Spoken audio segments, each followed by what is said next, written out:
Hello, everybody. Welcome to cricketworld.com. We are back again with our daily match insights video.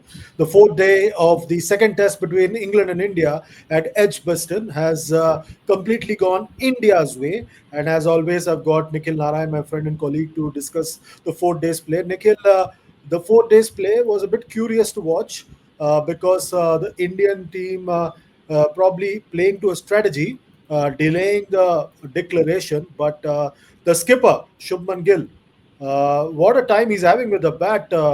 Before the series, it seemed like he could not buy a run away from Asia, but now look at him. Absolutely, Chandresh. A day dominated by India. Very interesting strategy, which we'll talk about a bit later in the video. But you mentioned Shubman Gill, the skipper. I mean, a double century and a century in the same match. Only one Indian has done this before, Sunil Gavaskar. Only 9 batters in the history of Test cricket have done this before. And the feat of a double century and a 150. He is the only batter in the history, in Test cricket history, to have achieved that feat. So, kudos to Shubman Gill. First, tour as captain in England. Not easy, but what a time he's having with the bat. He's already on the number 2 list behind Graham Gooch for most runs in a test match. He's surely going to pass Rahul Dravid's record of most runs in England in a test series for an Indian batter. So all sorts of records, Shubman Gill is set to break in this series, Chandresh. Yeah, it was a record-breaking day, and Shubman Gill reached his 100. But what did you make of the Indian tactics to delay the declaration, especially when Ravindra Jadeja came on to bat after the fall of Rishabh Pant? First, let's talk about Rishabh Pant. He played another fantastic breezy innings, and his partnership with the skipper Shubman Gill set the stage. And it seemed at that stage that India was going to really press the accelerator, but it didn't happen after Rishabh Pant got out, and then things slowed down completely an hour before tea and just after tea. Absolutely, it was quite interesting. So Rishabh Pant and Shubman Gill, had a quite a brisk partnership. Rishabh Pant took the attack to the English bowler, 65 or 58 deliveries. He's doing what he's meant to do, basically trying to do an Adam Gilchrist for India, and he is, right up there. His Test record is absolutely fabulous. But then it was curious that Ravindra Jadeja did not take risk. He was in his shell for the first half of his innings.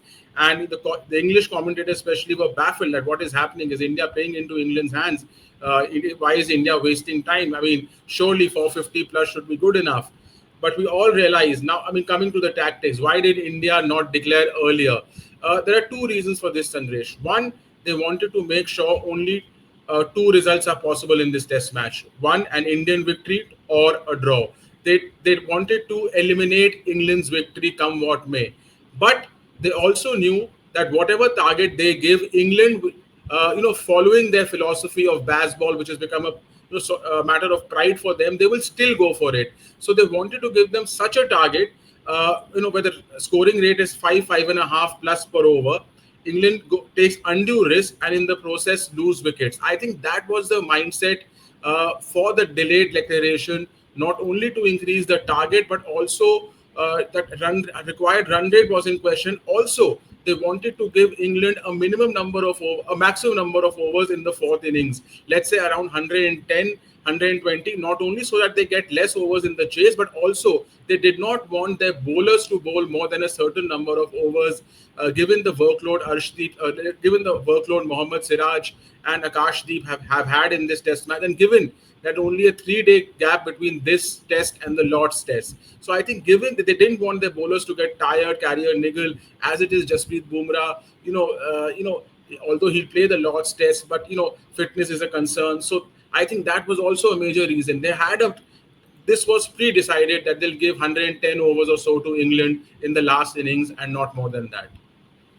Yeah, absolutely. And we saw finally India declaring with a lead of 607. They made 427 for six, and it was it was quite interesting to see that we felt that right after tea, when it sort of seemed like they were getting quicker in the run making, Shubman got out, and then we thought that the declaration would come. Then it didn't come. Then Nitish Kumar Reddy came out. We thought that the declaration would come after Nitish Kumar Reddy got out. It didn't come then. And then it came curiously finally when they were taking a drinks break that Shubman called the forces back. What did you make of the English effort with the ball? They seemed pretty knackered by the end of it, and they were completely out of ideas. The bowling attack didn't seem to have the venom at all, and that's going to be a worry for them. Yes, I think both the teams have struggled with the old ball generation, both the bowling units. Where the Indian bowlers have been better is with the new ball as compared to the England counterparts. England, did not even strike with they did not get, many overs with the second new ball. But England, doesn't they don't seem to have the venom even Mohammad Siraj or an Akash Deep have with the new ball, and which is the problem for England going forward in the test series. I'm sure there'll be changes in the next test, but their bowlers in their own conditions seem less potent than India's number two and three. India's number one bowler is not playing this test match, which is a worry for England. I think they missed a big chance, which not many people are talking about. Rishabh Pant was dropped. A sitter was dropped when he was, for less than 10. If Rishabh Pant was out, then the target could have well been below 400 or just thereabout, and then we're talking about a completely different ball game. England looked lackluster in the field. I think they thought India will declare around 450, 475, and they'll go for the chase. I'm sure they did not expect India to give them a target of above 600. I think they were also surprised by those tactics. Yeah, and it did surprise everybody, the continuous delay. But when India came out to bowl, they had about 18 overs to bowl. They managed to squeeze in 16 overs, of which Siraj picked up the wicket of Zach Crawley, and you had Akash Deep who picked up 2 wickets over there. What did you make of that effort? India burnt two reviews as well in the process in those first 16 overs. The skipper was clearly not happy with his deputy Rishabh Pant for suggesting to go for a review when Prasidh Krishna came on to bowl his first over. India is down two reviews, but they picked up 3 wickets. Yes, I mean, one of the reviews was a disappointment, and that should not have been taken in hindsight. But getting the three wickets, especially the wicket of Joe Root, was with absolutely peach of a delivery by Akash was that was key. I think that was a big moment in the match. Getting Joe Root, one of the greatest batters of all time, and I say that with a lot of caution. Joe, that is a huge wicket for India. There will be a partnership for England on day five. I mean, England won't sort of cow down, but now England is in a position in the fourth innings where they haven't been, you know, uh, in the last 4 or 5 years at home since they've adopted baseball.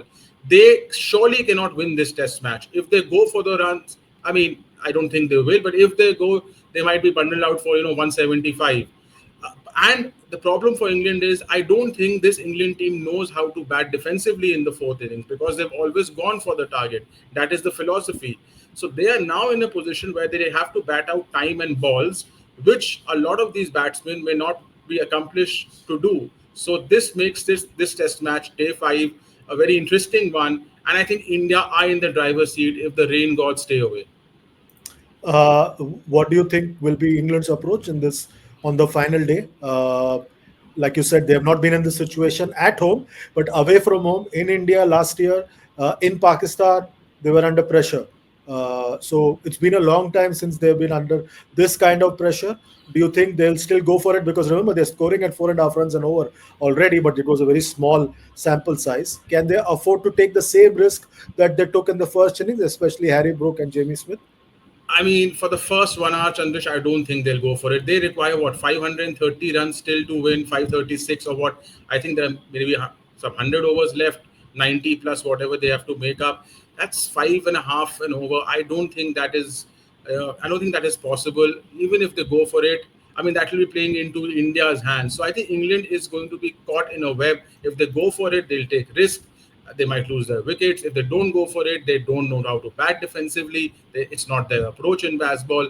I think both these tactics are suiting India. India must go on an all-out attack. We need those 7 wickets. Golden chance for India to make it 1-all.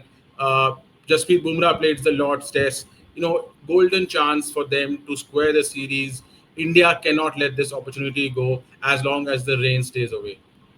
Absolutely. We'll see and watch what happens in the final day of the test. We'll be back reviewing the final day's play. You do join us then on cricketworld.com. Remember, you can like, share, and subscribe, and also press the notification bell and comment as well to be part of the conversation that Nikhil and I will be having right through this India tour of England. That's it for today. From both Nikhil and myself, we'll see you tomorrow. Till then, take good care of yourselves. It's goodbye and God bless from Nikhil and myself.